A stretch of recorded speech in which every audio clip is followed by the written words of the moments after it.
తర్వాత కార్యక్రమంలో మిత్రులు తెలంగాణ యువజన సంఘాల సమాఖ్య అధ్యక్షులు, మరి అనేక కార్యక్రమాల్లో మాకు చేదోడు వాదుడుగా ఉన్నటువంటి వ్యక్తి పెద్దలు డాక్టర్ పూర్ణ వేణుగోపాలకృష్ణ గారు 2 నిమిషాలు ప్రసంగించాల్సిందిగా కోరుతా ఉన్నాను. అందరికీ నమస్కారం. భారతదేశ నుంచి వివిధ ప్రాంతాల నుంచి విచ్చేసినటువంటి మీ అందరు కూడా ప్రత్యేకమైన ధన్యవాదాలు. చిన్నారులు ఈరోజు నృత్యం చేస్తుంటే భారత మాత పులికించే విధంగా చాలా అద్భుతంగా నృత్యం చేసినటువంటి చిన్నారులకు నేను హృదయపూర్వకమైనటువంటి ధన్యవాదాలు తెలియజేస్తున్నాను. ఎందుకంటే చిన్నారులు భగవంతుని యొక్క స్వరూపాలు. వాళ్ళని చూస్తుంటే దేవతను చూసినంత ఆనందం వచ్చింది. వాళ్ళకు ఎవరైతే తయారు చేసినటువంటి టీచర్స్ ఉన్నారు వాళ్ళకు నిజంగా శతకోటి వందనాలు అనేటువంటి విషయాన్ని కూడా మరొకసారి మనస్ఫూర్తిగా తెలియజేసుకుంటా. అయితే ఈ కార్యక్రమంలో విచ్చేసినటువంటి సేవామూర్తి మీరందరూ కూడా విశిష్టమైనటువంటి సేవలు చేసి ఈరోజు పాన్ ఇండియా అవార్డుకు ఎన్నికైనటువంటి మీ అందరూ కూడా నేను హృదయపూర్వకమైన ధన్యవాదాలు. మామూలు ముచ్చట కాదు. సేవ అంటే చాలా మంది ఇబ్బంది పడేటువంటి పరిస్థితి సమాజంలో. ఏం సేవ చేస్తావు అంటే కూడా దాన్ని కూడా ఎదిరించి విరోచితంగా మీరు అద్భుతమైనటువంటి సేవ చేసినట్టు మీరందరూ కూడా భారత మాత ఎప్పుడు కూడా గుండెలు పెట్టుకునేటువంటి కార్యక్రమం ఇది.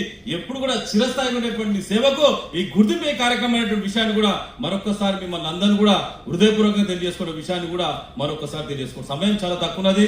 కోదండరామ్ సార్ నిజంగా చెప్తున్నా కదా, కోదండరామ్ సార్ అంటే తెలంగాణ యొక్క దివిటి, తెలంగాణ యొక్క ఆశాజ్యోతి. ఆయన పడ్డాని కష్టాలు యావత్ భారతదేశం కాదు ప్రపంచంలో ఏ ఉద్యమ నాయకుడు పడలేనటువంటి కష్టాలు, అవమానాలు, వ్యతిరేకత అన్ని కూడా తట్టుకొని ఈరోజు తెలంగాణ సాధించడానికి ఆయన సర్వశక్తులు వద్ది ప్రాణాన్ని కూడా తెగించినటువంటి మహోన్నతమైనటువంటి వ్యక్తి మన కోదండరామ్ సార్ అనేటువంటి విషయాన్ని కూడా మనం మర్చిపోతామనే విషయాన్ని కూడా మరొకసారి తెలియజేస్తున్నాం. ఆయన మామూలు వ్యక్తి కాదు. ఎప్పుడు కూడా చాలా మంది ఏంటంటే కొద్దిగా పదవి రాగానే వాళ్ళ ఆలోచన చేంజ్ అయితే కానీ కోదండరామ్ సార్ ఎప్పుడు చూసినా కదా ఈరోజు ఎంఎస్ అయినా కానీ అదే సౌమ్యంగా, అదే ప్రేమగా, అదే అభిమానంతో ఉన్నటువంటి నిజంగా వాళ్ళ కన్న తండ్రుల్లో కూడా నేను హృదయపూర్వకమైనటువంటి ధన్యవాదాలు తెలియజేసుకుంటున్న విషయాన్ని కూడా మరొకసారి తెలియజేసుకుంటాను. అదేవిధంగా గజల్ సీన్ అంటే నిజంగా చెప్తున్నా, గజల్ అంటే గుండెకు తాకేటువంటి పదాలను అల్లించడంలో యావత్ ప్రపంచంలో ఒక తెలుగు బిడ్డ అద్భుతమైనటువంటి అంత స్థాయికి వచ్చినటువంటి గజల్ సీన్ నాకు నిజంగా చెప్తున్నా కదా నేను హృదయపూర్వకమైనటువంటి ధన్యవాదాలు తెలియజేసుకుంటున్న విషయాన్ని కూడా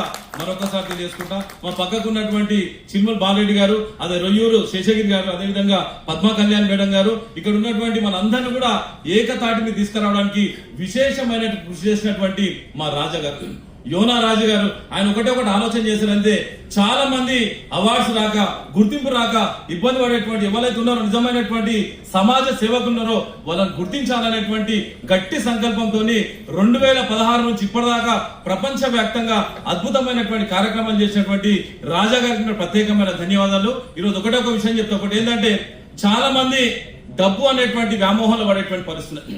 డబ్బు అనేది మన జోబులో పెట్టుకోవాలి కానీ అది హృదయం దాకా రావు.